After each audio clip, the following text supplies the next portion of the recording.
Love you. Will and Persephone sat in the Dolphin, sipping coffee and waiting for their eggs. It had been a while since they had seen one another.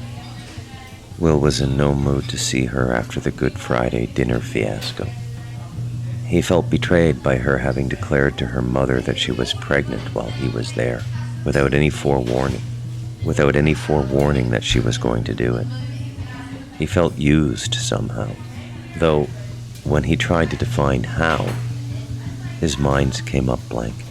Sometimes feelings can become thoughts by themselves, he figured, and maybe there didn't have to be any reason. He hadn't returned any of her phone calls until that Saturday morning, and she had been calling almost every day since Good Friday.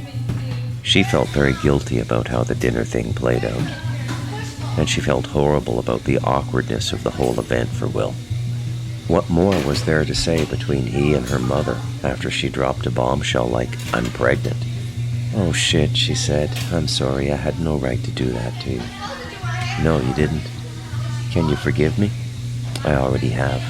"Why did it take you so long to call me back then?" "I don't know." "You must know." "I guess I just don't want to say then." "Why not?" "Percy, I agreed to have breakfast with you because I didn't want to leave you with a bad feeling. I don't want you to feel bad about what happened. You know, she's your mother. I have a family I've hardly spoken to once in 10.5 months. There's nothing unique about your situation. We all have our stuff to deal with, and that's why I wanted to see you. I just wanted to see you so you would know that I don't have any bad feelings about you or what happened. I just don't think we should see each other anymore." "Why not?" she asked, and she looked genuinely distraught, as though the thought of rejection was too overwhelming for her, as though his casting her aside was the final straw in the internal war for her self-esteem. "You're gonna have a baby. Why complicate things?" "What's complicated about being my friend?" "You know what I mean." The food came and Dorothy said, "Ham?" "Me," Persephone said. She placed the ham and eggs in front of Persephone and the bacon and eggs in front of Will. She snapped back on a piece of gum that popped in the back of her mouth as an unseen bubble burst under the pressure of her tongue. "Everything good then?" she asked. "Yes," Will said. "More coffee?" she asked, not willing to take his yes at face value. They always wanted something. They just didn't know how to ask. "Sure, yes," Will said. "A refill would be great."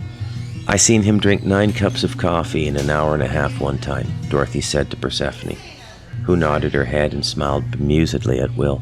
"Oh yeah," she went on. "He sits in that back booth sometimes and reads for hours. He's a real bookworm, this one."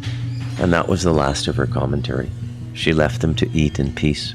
They started to eat. He bent his head down and chewed slowly, enjoying his food, and enjoying the diversion from the crippling conversation that had started to make him feel guilty.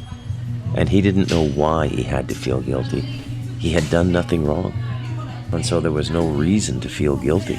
But, as he had deduced already, sometimes a feeling is a thought without meaning, and that made him think the guilt was justified. After all, if he couldn't trust his feelings, what could he trust? How could a feeling lie? People think themselves into lies. "Why didn't you want to sleep with me?" she asked. He looked into her face. His mouth was open. He didn't know what to say. She moved her head to look over his left shoulder. His back was to the door. She held her eyes over his shoulder for a moment or two, then moved her eyes in a way that suggested that he should look over his shoulder, and so he did. Paddy was standing behind him, in his pink housecoat, bare underneath, his pale and flaky skin exposed. Will looked down and he had his rabbit ear slippers on his feet. It was freezing outside. Paddy's eyes were red and puffy. He had been crying. "I love you, Will," he said. "What the fuck are you talking about, Paddy?" End of chapter.